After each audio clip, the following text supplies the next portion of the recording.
Welcome to Between the Business Cards, a podcast that helps business professionals take their network and sales skills to the next level. And now, here are your hosts, Martina Niemeyer and Brandon Souba.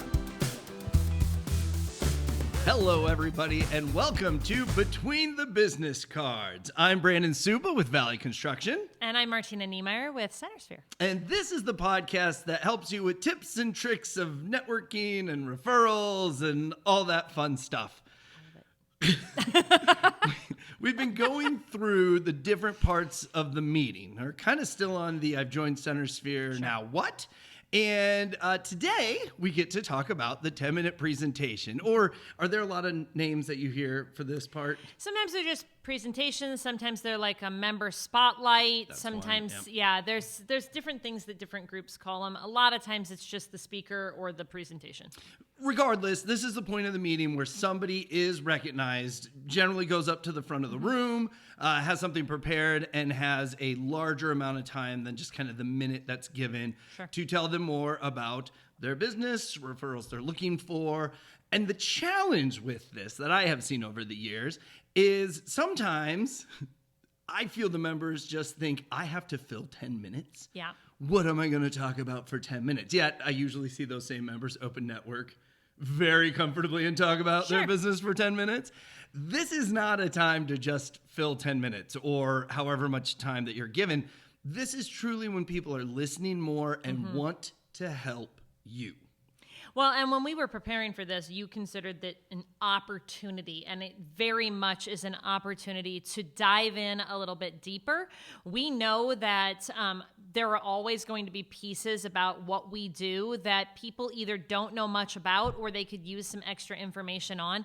So I will even have people talk about, well, I presented to my chapter several times. They know this or they know that. And sure, generally they might, but they may not know a particular thing that has gone on in your business or something that you offer or some expertise within that industry that you can offer and educate. You know, it may not even be something that directly comes back to you, but it's just a general value add to everybody that they can be checking for on their home or looking for in their policies or thinking about with their finances or their health. So things like that.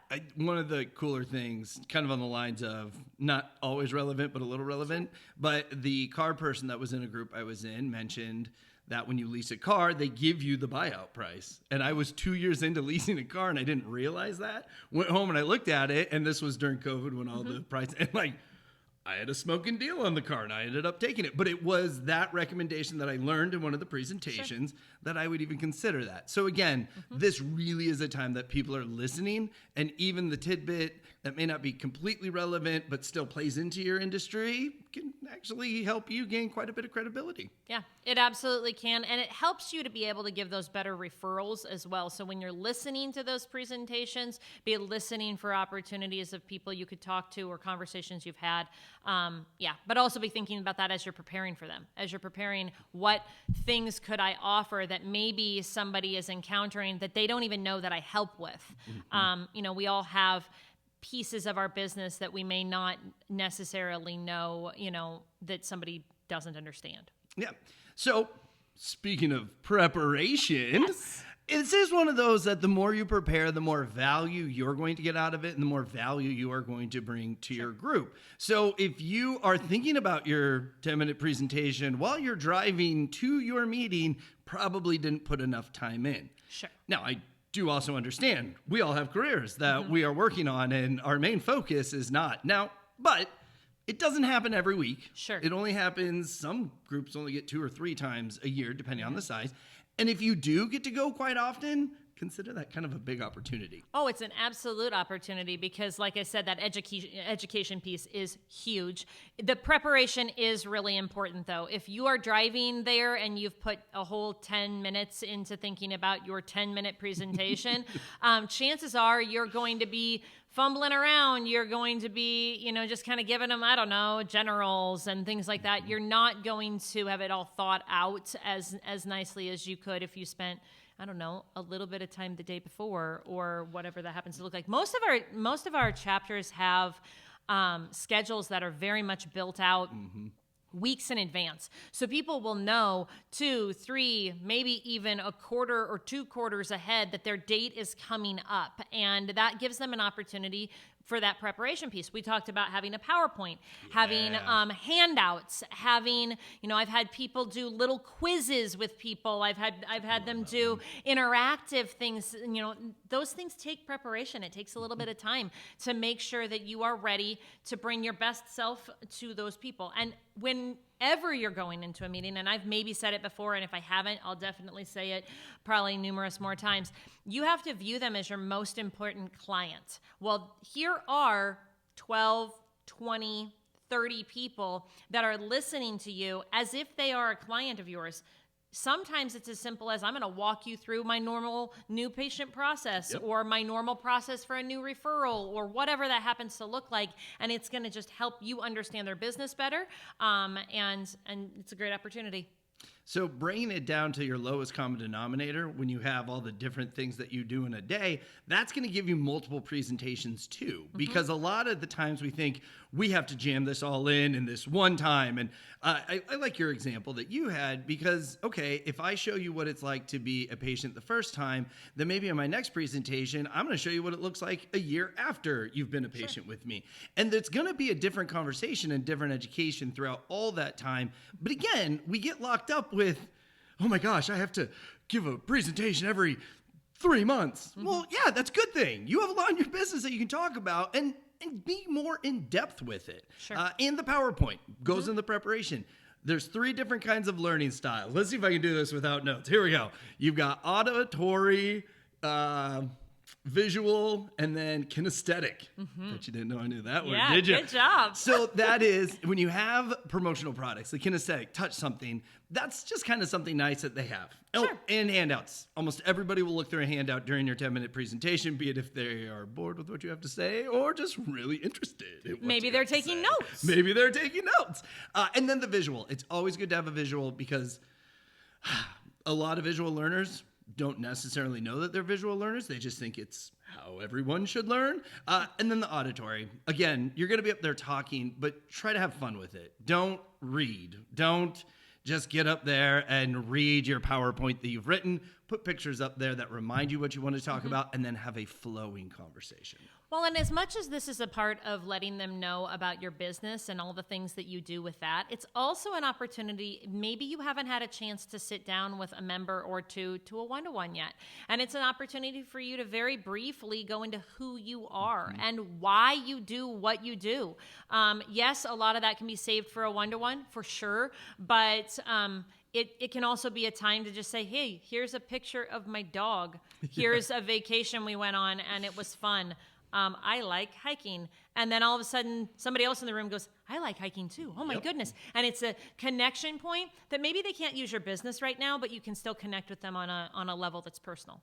So within the presentation too, stories. This is my sales blood here, but facts tell and stories sell. And we've said many times, you're not selling to your group. I want to be very clear. That's not what I'm saying. But when you share stories, that helps people visualize what the ideal referral looks like for you, what the experience a referral they're going to send to you will be. So if you have a very visual business, I was thinking of Brett and his cleaning, his car cleaning detailing, right? He can show a lot of pictures and very much explain what he does.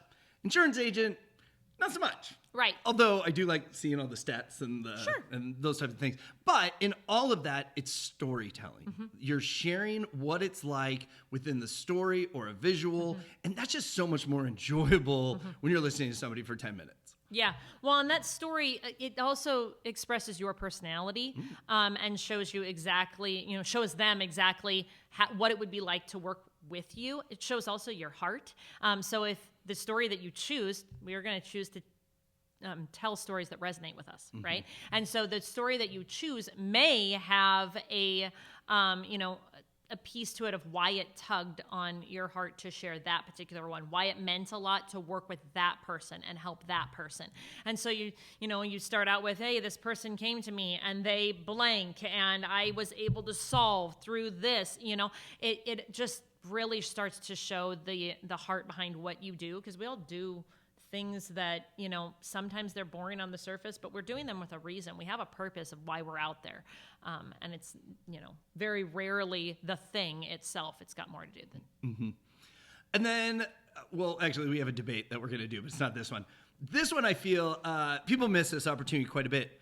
Give referral examples or just ask for what referral you're looking for. Yeah. If it's tax season, then the referral you're probably looking for, go easy. A married couple that has W-2 income. Yeah. I can knock out their tax returns on my breaks. Mm-hmm.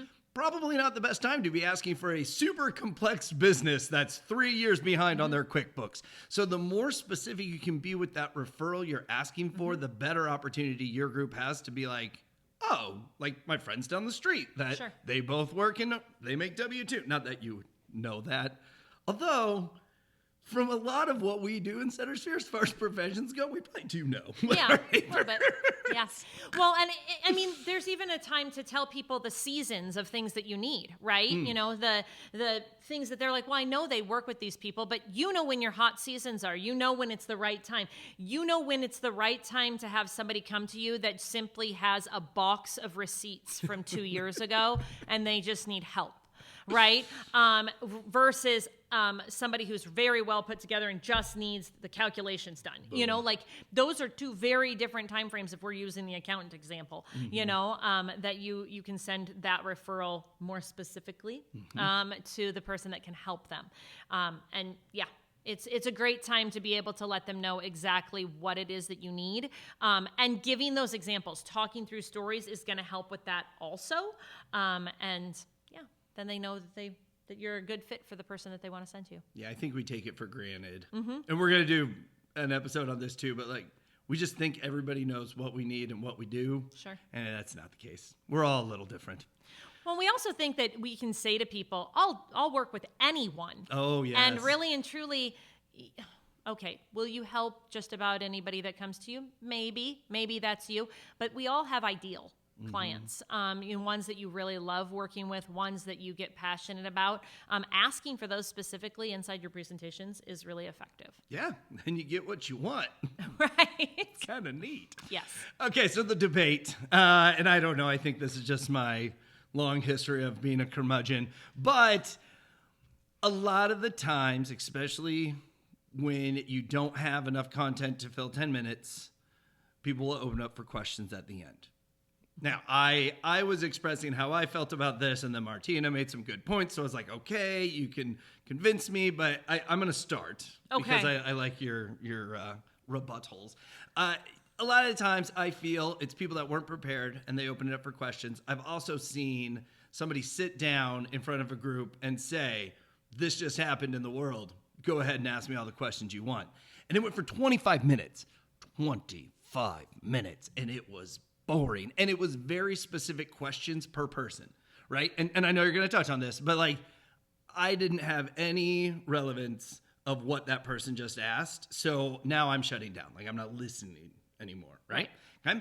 And then 2, I feel, this is a trick I did from time to time, but these are one-to-one opportunities when people ask you questions. Again, Martina's going to touch on this, and some of them are kind of quick and short, and yes, that was relevant. But a lot of the times, especially if it's very specific, if you do open up for questions and they get a little more elaborate, that's when you can say, you know what, this is great, but we need to set up a one-to-one. One thing I like to do, but you can only do it once or twice, and then your group knows. But it is, I would say, does anyone have any questions? And I knew I was right to the last second or around the end of my presentation, and whoever would raise their hand, I'd be like, great, I'll find you at the end of the meeting to set up a one-to-one.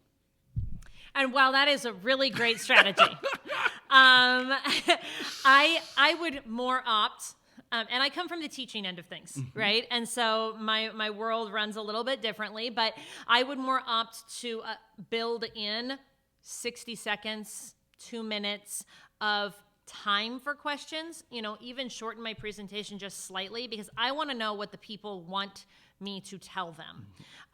Sometimes I can think I've got to knock it out of the park, presentation planned, and what they really wanted to know was this tiny piece right here. And so simple questions like, do you work with this particular type of person? Or can you handle this job? Is really, really good, because they're honing in, and they're thinking about referrals to send you. And so that's really great to be like, yes, I do, or no, but I have somebody, let's chat afterwards. You don't want to take a lot of time with the questions, because you can get lost in the weeds, and some of them, in fact, a lot of them tend to be really specific. Like, if this particular scenario happens to this particular person, would you be able to help, and how? That is a longer conversation. That is definitely something you want to set up a one-to-one or catch them after the meeting, something like that. But if it's something quick where it's like, I've heard that you can help with this. Actually, I can help with that. The answer's a little bit longer, so I'd like to, dive into that a little bit, privately with you. But yes, I can. That can help other people in the room also as they're brainstorming. Maybe they asked if you are a chiropractor that sees babies, right? And you say, yes, I do see babies. Well, can you help with the blah, blah, blah, blah? I need to talk to you a little bit later about that. But 3 other people in the room wondered if you saw babies too. Right? No. And so now they've got that question answered, and they can get more specific privately with you as well. But it sounds like you prepared your question time, not just any questions. No, it's not a fallback, and it's not a shoot, I'm so done talking. I just want to be done and away from people. And it's amazing, you talk about how people have these presentations, and then you'll walk in and you'll see them networking just fine, but the presentation was a struggle. That standing up in front of people piece is nerve-wracking for some people. It's also one of the benefits of being in a chapter. You have 12, 25, whatever amount of people that that you're going to stand in front of, instead of standing in front of 2 or 3 strangers a little bit later and never having given a presentation, right? If you've given a presentation to 25, it's really easy to walk into the next space and be like, I can talk to these 3 people. Yep. This is easy, right? Because you've practiced, and so they're helping you with that confidence building too. So that's one piece of the 10 minutes that we didn't even talk about. There's so much. But these are just kind of, if this is your first presentation, I hope this gives you some thoughts, something to lead you into preparing so that you can give a very educational, and you should talk about yourself. Just keep it brief. But yeah, tell us a little bit about yourself. That's your credibility piece. Tell us something about your business, share stories, and then give us specific referral opportunities. And, if scheduled correctly, offer some question time. And use it as an opportunity for follow-up or future one-to-ones. All right, so go set up your 10-minute, get that organized and ready. Maybe you're presenting this week, maybe you're presenting next month, but regardless, this is a great opportunity for you to build even more credibility with your group. So check us out on YouTube if you want to see our matching outfits today, which we did not plan. We never do. Also, I feel like I was mad about a haircut. I'm okay with it now. Oh, no, I needed a haircut. I got it. And you were missing a beard the last time. Oh, shoot. Hold on. Yeah. Yep. So that's back too. But also, if you can subscribe wherever you're listening, give us comments if there's a topic you'd like us to cover in the future. We can't guarantee when we'll get to it, but we'll eventually run out of ideas. So we'll like to hear your ideas. But other than that, we will talk to you on a future podcast. Have a good day.